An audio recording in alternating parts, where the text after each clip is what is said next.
لبيك اللهم لبيك হাদিস পাকের মধ্যে রয়েছে আল্লাহ নবী যখন সাহাবাদেরকে নিয়ে ময়দানে মাশরে কঠিন করুণ অবস্থার কথা শোনাতেছিলেন, ওই মাহফিলে হযরত মাওলা আলী শেরে খোদা রাদিয়াল্লাহু তাআলা তিনি উপস্থিত ছিলেন।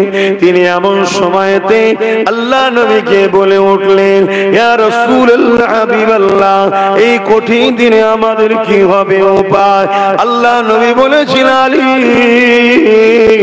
চিন্তা করো না, তুমি আমি হাসান হুসাইন আর আমার বেটি ফাতেমা ওই কঠিন দিনে আল্লাহ পাকের শাদিমের ছায়ায় জান্নাতি খানা খাবো।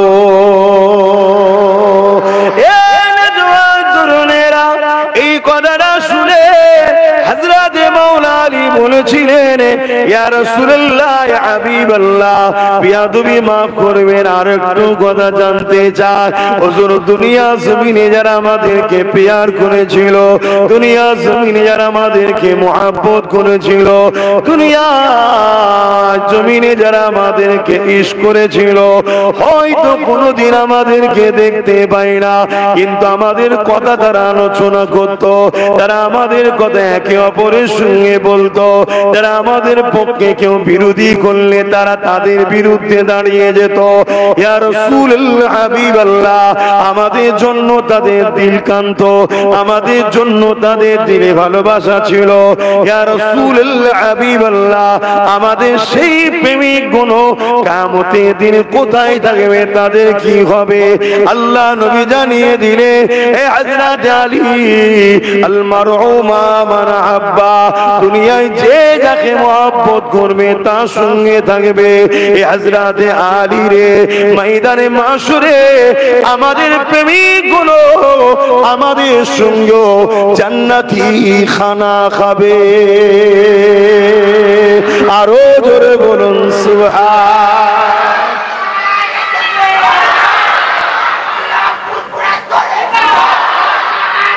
আল্লাহু আকবার। প্রেম করো, মজা আছে, প্রেম করো, মজা আছে। আর না প্রেম করলে তোমায় মজা বুঝাই কি করে?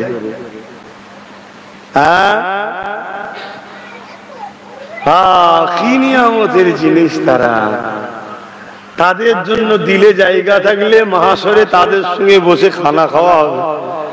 ভাবতে পারছেন ময়দানে মাহাশরটা বাপও ছেলের হবে না, ছেলে বাপের হবে না, মা মেয়ের হবে না, মেয়ে মায়ের হবে না, স্বামী স্ত্রীর হবে না, স্ত্রী স্বামীর হবে না। ওই দিনে যদি হাসান হোসাইন থাকে দিলে, আহলে রসুল থাকে দিলে, খানদানে রসুল থাকে দিলে, নবী পাক সাল্লাল্লাহু আলাইহি ওয়াসাল্লাম যদি দিলে থাকে, তারা তাদের সাথে থাকবে। দুনিয়া বড় রঙের জিনিস ভাই, ধোকার জিনিস। করো দুনিয়াদারি, বারণ করছি না, কিন্তু তাদেরকে ভুলে গিয়ে না, তাদেরকে প্যার কর, মহব্বত, তাদের রেখে যাওয়া আদর্শগুলোকে জিন্দা রাখো। তাদের জিন্দেগির মিশনটা কি ছিল? হাসান হোসেন হুজুরের মিশন কি? ইসলামের স্বার্থে ইমামে হাসান পাক ক্ষমতা দখলকে তিনি ছেড়ে দিয়েছেন। ক্ষমতাই তিনাকে মানুষ এনেছিলেন, তিনাকে চেয়েছিলেন মানুষ, কিন্তু দেখলেন একদিনের মধ্যে দুটো বাদশা হবে, এক মাবিয়া হুজুরকে একদল লোক চাইছে, আমাকে একদল লোক চাইছে। তাই হাসান পাক তিনি মাবিয়া হুজুরকে বললেন, আপনি চালান, আপনি চালান। এর পিছনে কিছু ঐতিহাসিকরাও বলছে, ইমামে হাসান পাক তো নবীর আওলাদ। নবী বলেছে 30 বছর বরকত থাকবে। হাসান পাক দেখলেন 30 বছর হয়ে গেছে, তার মানে আর বরকত নাই। তা যেখানে বরকত নাই সে জায়গায় আমি হাসান কেন হাত দেব? কিন্তু কাউকে তো চালাতে হবে রে বাবা। হযরতে মাবিয়া হুজুরকে তিনি বললেন, হুজুর আপনি চালান। এজন্য আমরা মাবিয়া হুজুরকে ভালোবাসি। শুনছেন? একদল লোক আছে আবার তারা হোসাইন হাসান হুজুরের ভক্ত দাবিদার, কিন্তু মুয়াবিয়া হুজুরকে ছোট বড় কথা বলে। আমরা কিন্তু তাদের মতো নয়। আমরা মুয়াবিয়া হুজুরকে ভালোবাসি কেন? হাসান হুজুর 20 বছর তিনি রাজত্ব চালিয়েছেন, একবারও হাসান হোসেন হুজুর তিনাদের বিরোধী, মুয়াবিয়া হুজুরের বিরোধী করেন, তাই তেনাকে ভালোবাসি। আর আমরা এজিদকে লানত জাহান্নামের কুকুর বলে মানি। কেন মানি? ইমামে হোসাইন পাক তাকে পছন্দ করেন। তাহলে আমরা ইমাম হাসান হুজুরকেও ভালোবাসি, হোসাইন হুজুরকেও ভালোবাসি। কেউ আছে শুধু হোসাইন হুজুরকে মহব্বত করে, আমরা তাদের পক্ষে নয়। কেন? ইমামে হোসাইন হুজুরের পীর ও মুর্শিদ ছিলেন তিনার বড় ভাই ইমামে হাসান হুজুর। জোরে বলুন সুবহানাল্লাহ। এবং হযরতে মুয়াবিয়া হুজুর তিনি প্রতি বছরে এই দুই শাহজাদার জন্য, আওলাদে রাসূলের জন্য বড় অঙ্কের নজরানা, তোহফা, গিফট সব সময় দিতেন। এবং কোন সময় সামনাসামনি দেখা হলে সিংহাসন ছেড়ে দিয়ে দাঁড়িয়ে গিয়ে বলতেন, আপনারাই বসার উপযুক্ত বসেন। জোরে বলুন সুবহানাল্লাহ। কিন্তু ইমামে হাসান পাক তিনি বললেন না, এক নিয়ামের মধ্যে দুটো তরোয়াল থাকতে পারে না। এক দিনের মধ্যে, এক ইসলামের মধ্যে দুটো শাসক হয় কি করে? অতএব আমি আপনাকে মেনে নিলাম, আপনি হন। কিন্তু ইমামে হোসাইন পাক, তাহলে হাসান পাক কি রাজা মানে ক্ষমতা দখলের লোভ ছিল কি? ছিল না। তিনারই ছোট ভাই এবং তিনার আমাদের যে ভাষা, অর্থাৎ তিনার ভাই হাসান পাক তিনি পীর ও মুর্শিদ হন হোসাইন পাক হুজুরের। সব সময় বড় ভাইকে ফলো করতেন, বড় ভাইকে নকশা কদমে ফলো করতেন।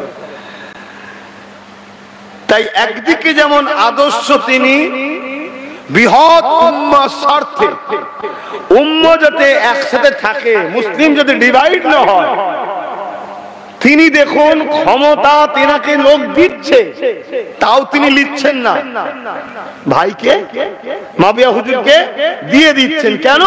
উম্মতের মধ্যে ফাটল যেন না হয়। তাহলে মুসলিম উম্মাহ, রাসূলের উম্মত ফাটল হোক, এটা ইমামে হাসান পাক চাননি। তাহলে আমাদেরও উচিত জুড়ে থাকা, টুকরো টুকরো না হয়ে যাওয়া, তাই তো নাকি? তবেই তো হোসাইনি হাসানি বললে মানায়।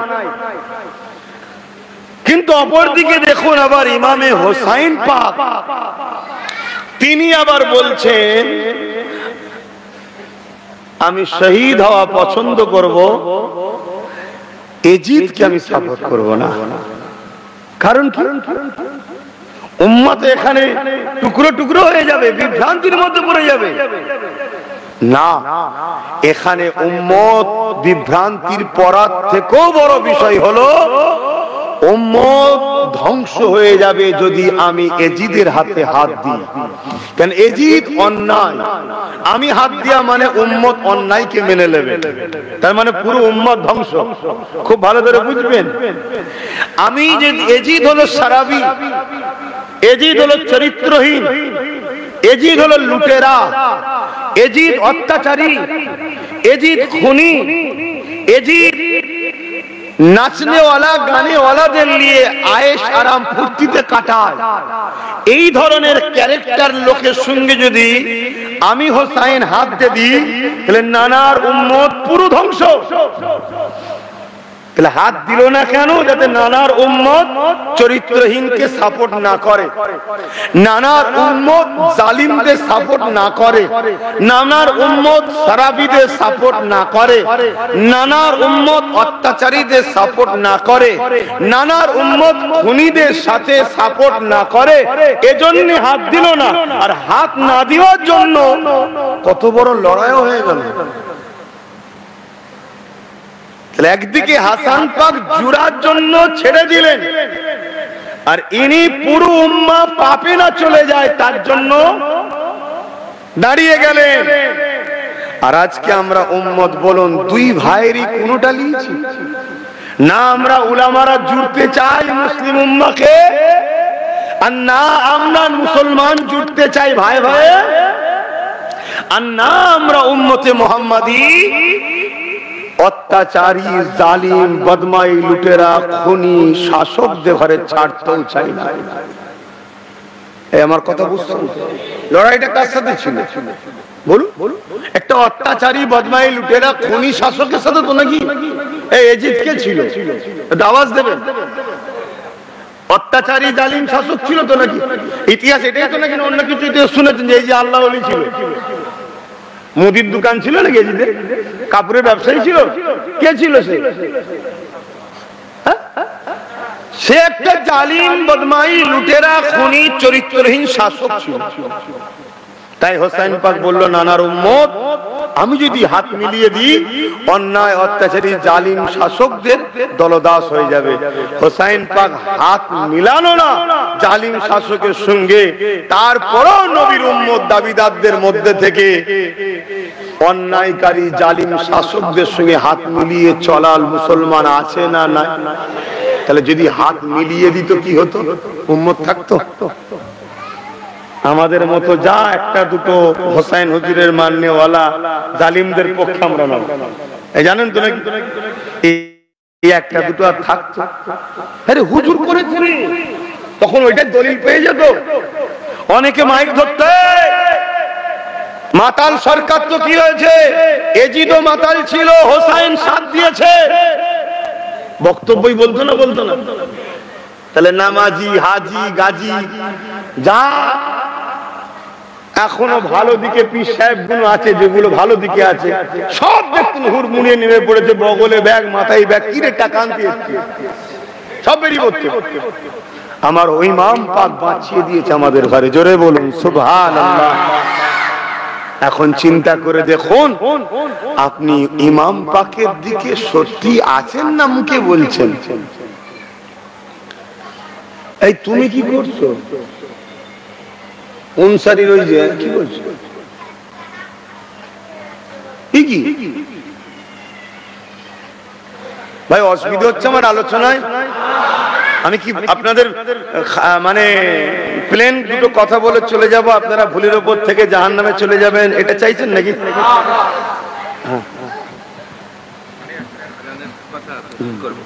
আজান দেন? হ্যাঁ দেন না, আজান দেন। হ্যাঁ, এবং যদি মনে করেন মুখেও আজান দিতে পারে, কারেন্ট চলে গেলে মুখেও তো হয় আজান, মুখে দিয়ে দেবেন। 9টায় তো জামাত হবে, সবাই জেনে গেল। জামাতের আশপাশে মসজিদে সবাই তো শুনছে, আর মুসল্লিরাও 9টায় জেনে গেছে জামাত যে। হ্যাঁ, মুখে দিয়ে দিতে পারে, তাহলে আমার এখানে আলোচনা করতে অসুবিধা হবে।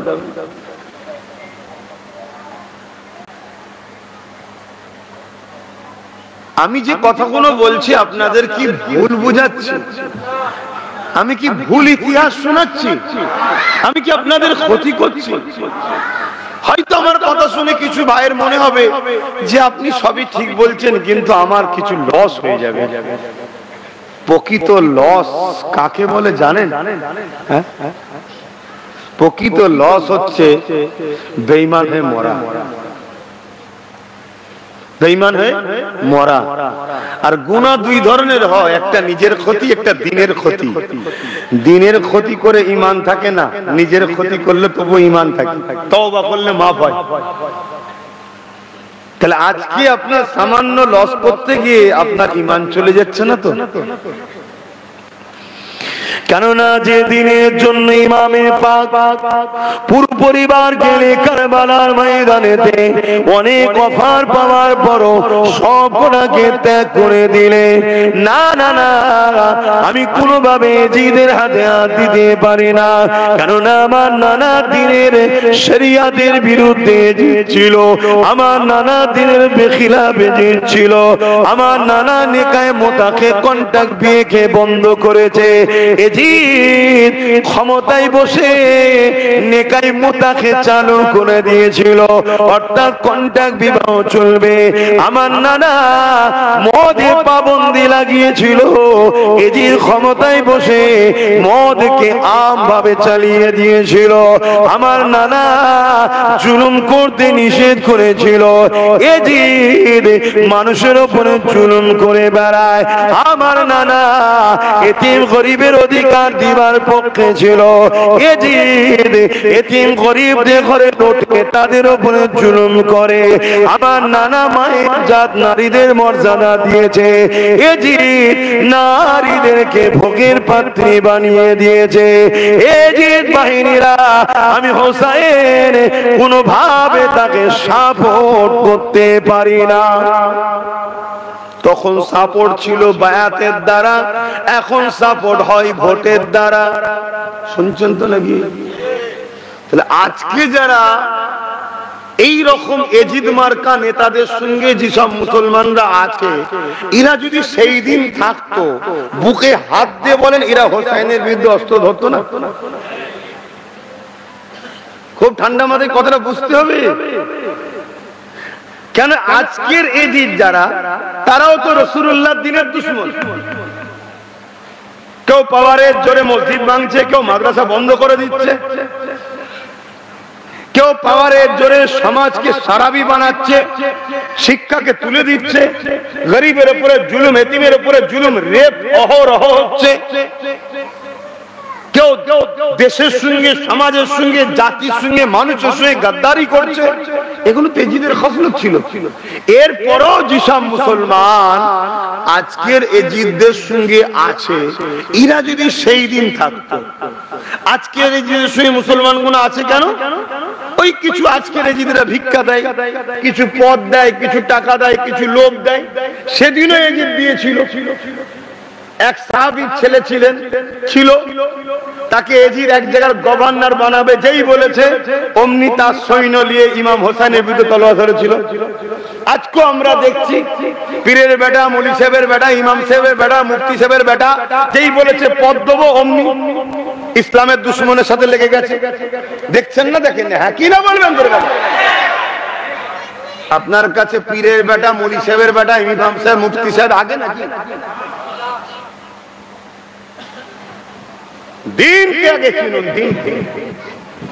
জবাব প্রত্যেককে দিতে হবে। আপনি আপনার নিয়ে ভাবুন, চিন্তা করুন। কিয়ামতের দিন কোন কারো বেটাকে পাওয়া যাবে না, কিয়ামতে পাওয়া যাবে হাসান হুসাইনের নানা জানকে। জোরে বলুন সুবহানাল্লাহ। তুমি তার দিনের দুশমনের সঙ্গে সারা জীবন সাথ দিলে।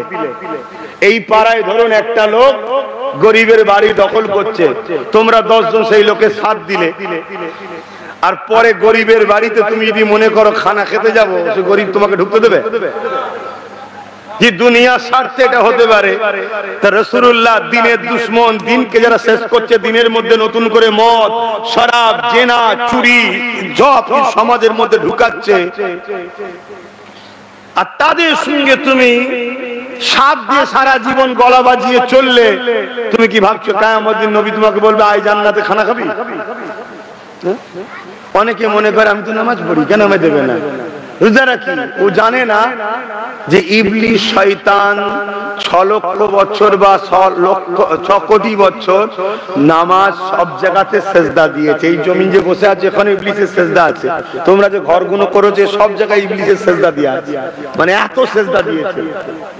জান্নাত যাবে তো নাকি? সেজদা দিতে যাবে না? ফেরেশতাদের পড়াতো জান্নাতে যখন খুঁজি ঢুকতে বেরোতো, যাবে না? কেন যাবে না? একটা কাজ করেছে, শুধু বাপ আদম আলাইহিস সালামকে অসম্মান করেছে, আদব করেনি।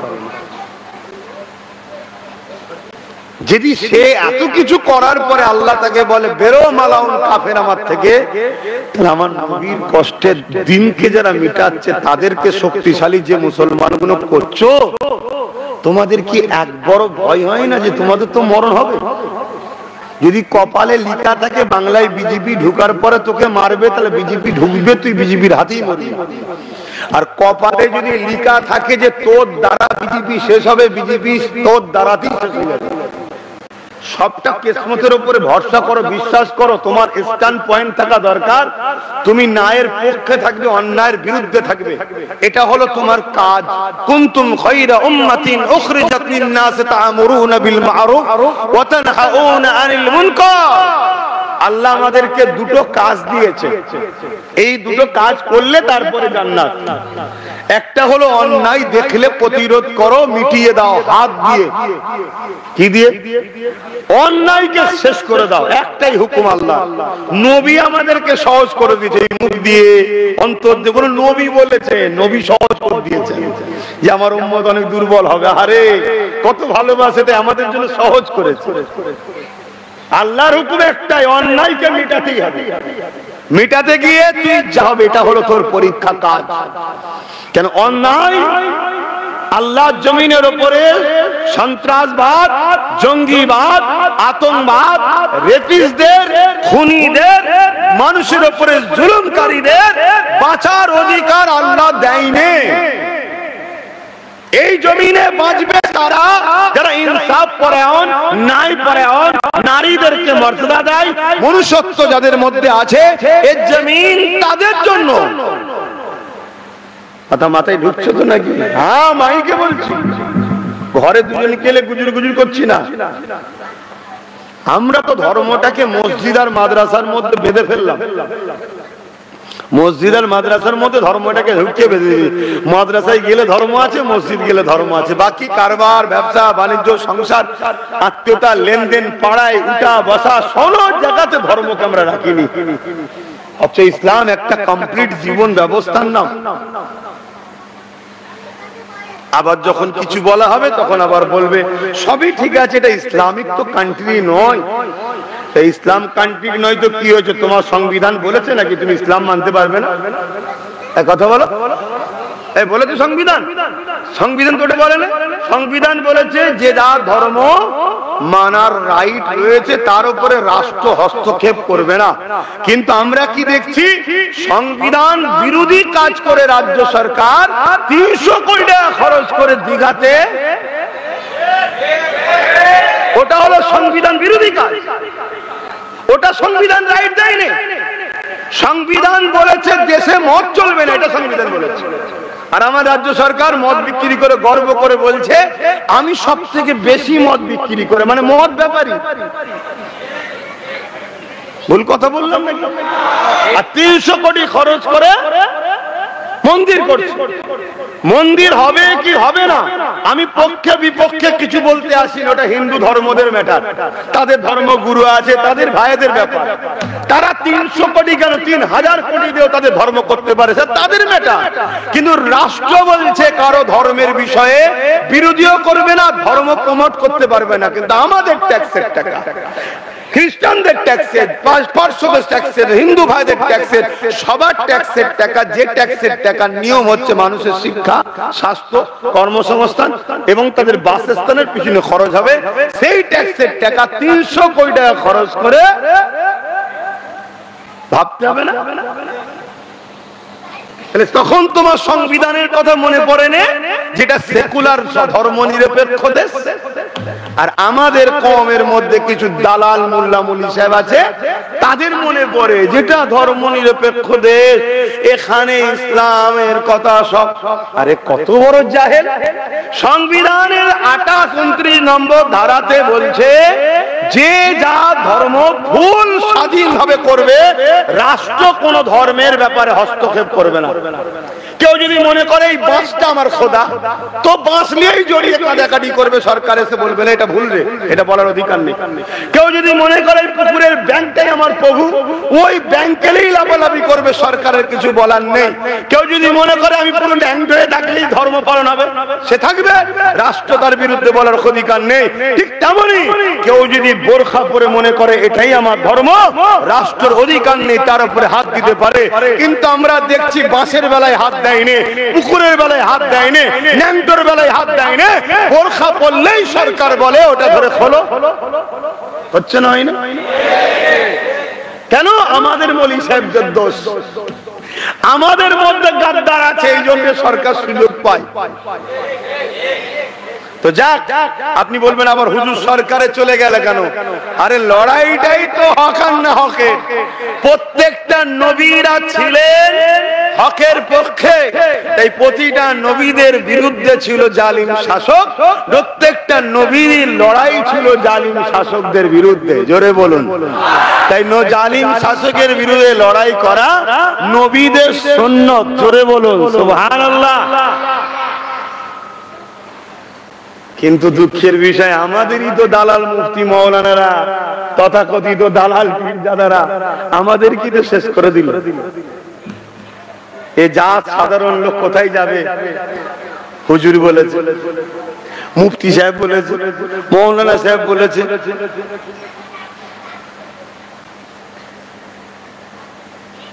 এই তো করলো কথাই যখন এসে গেছে, একটা কথা বলে দিচ্ছি, অসুবিধা হচ্ছে? এ তো করলো, আবার এর থেকেও ভয়ানক জিনিস করছে কি, রেশনের মাধ্যম দিয়ে পোশাক খাওয়াচ্ছে। পোশাক খেলে ইমান থাকবে? এই আমি না কুরবানি দিই, তাই তো নাকি? হিন্দু ভাইরা তাদের ধর্মীয় জিনিস তারা করবে ভাই, আমি তাদের বিরুদ্ধে পক্ষে কিছু বলছি না, ওটা তাদের ম্যাটার। কিন্তু আমার ধর্মীয় কালচার কি? কুরবানি দিই। এখন আমি যদি বলি কুরবানিটা ডিস্ট্রিবিউট সামনে দিনে কি রেশনের মাধ্যম দিয়ে করতে হবে, এটা কি রাষ্ট্রের কাজ? এটা ঠিক করবো না অন্যায় করবো? তাহলে ওইটা কি ঠিক না অন্যায়?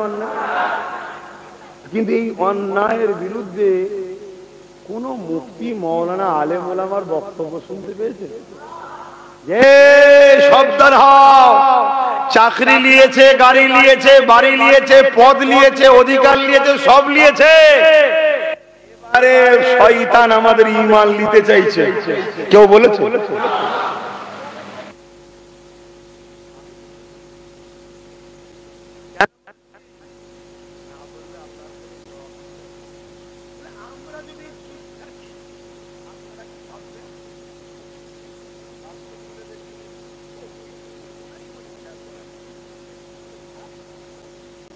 আবার আর একজন সাথে সাই দিচ্ছে, বলছে হালাল পোশাক। সব মিলে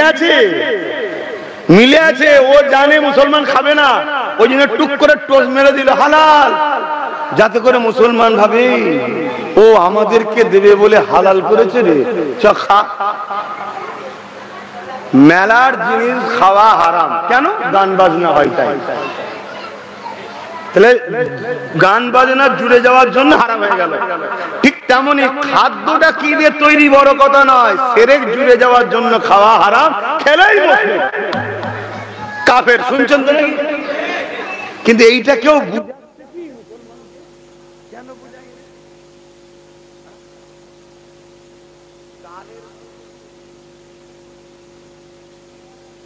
পাচ্ছে না, চটি গালে ঢুকে গেছে। কষ্ট হলো? তুমি আমার কম খেয়ে কাফের বানাতে যাবে, আর তুমি মুসলমান সেজে আমার কম খেয়ে বেঈমান দালালদের কি বলে কাফের বানাচ্ছে, যারা দালালি করবে। আর আব্বাস সিদ্দিকী জলসা করে খেয়ে দিয়ে পকেটে ভারী করে চলে যাবে, ও জলসা আমি করবো না। তাতে জলসা করার দরকার নেই। কি আছে? জলসা করছি প্রায় 12-13 বছর ধরে, 12-13 বছর।